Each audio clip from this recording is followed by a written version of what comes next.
my most popular song or a very familiar song, but it might be the most painful song I've ever written. Habang nag-iisip ako, nung sinusulat ko yun, laging tanong, ano ba talaga tayo? Ano ba talaga ang label natin? Label, lagi nyo hinahanap, ano ba talaga ang label natin?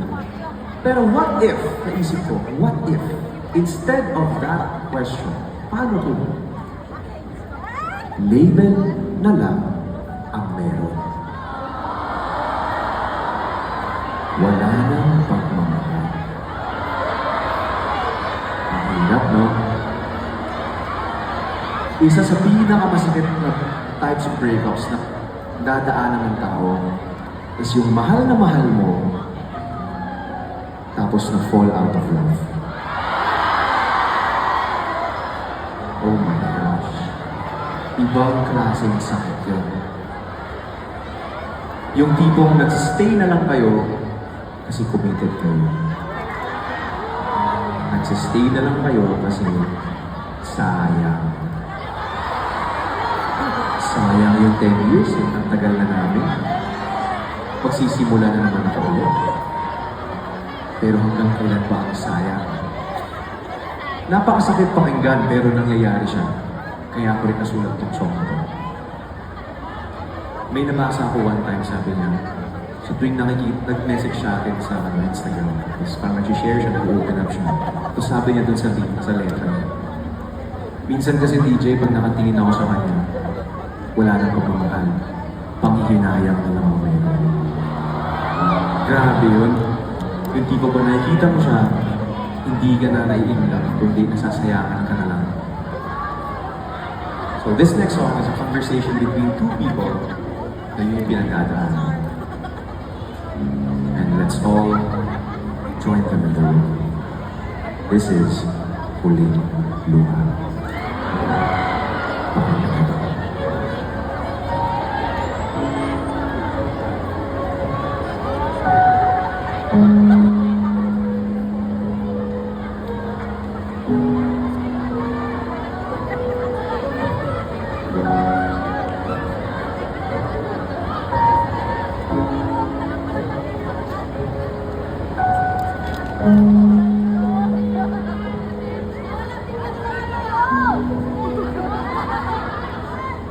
Medyohin na nga lang natin ito. Gusto mo ba talaga ako? Puso't isip ko nakilito. Ulit-ulit na lang ba tayo? Di na masaya. Huwag naman natin pilitin at huwag magkamaling tiisin para di masayang. Lalo lamang lumalalim sugat natin nililihim. Magkahawak ang ating kamay, ngunit isa na lang ang mahigpit. Parang litratong iyong binigay,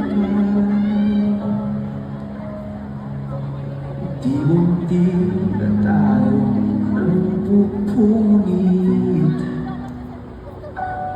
Kung di na masaya, huwag naman nating pilitin at huwag magkamaling tiisin para lang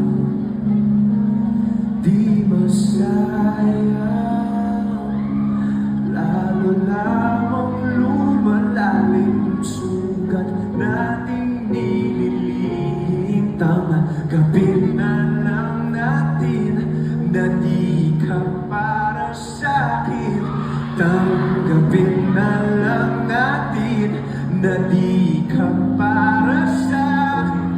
Tanggapin na lang natin na di ka para sa akin. Ang dating iniibig,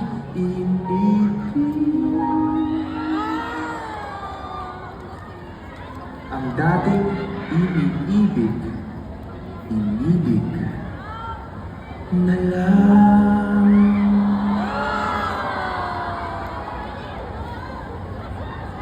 Ibitawan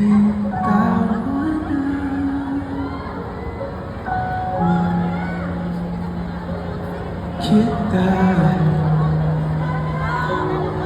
Ito na ang huling luha.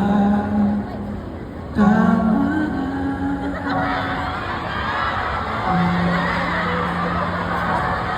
Ibitawan kita.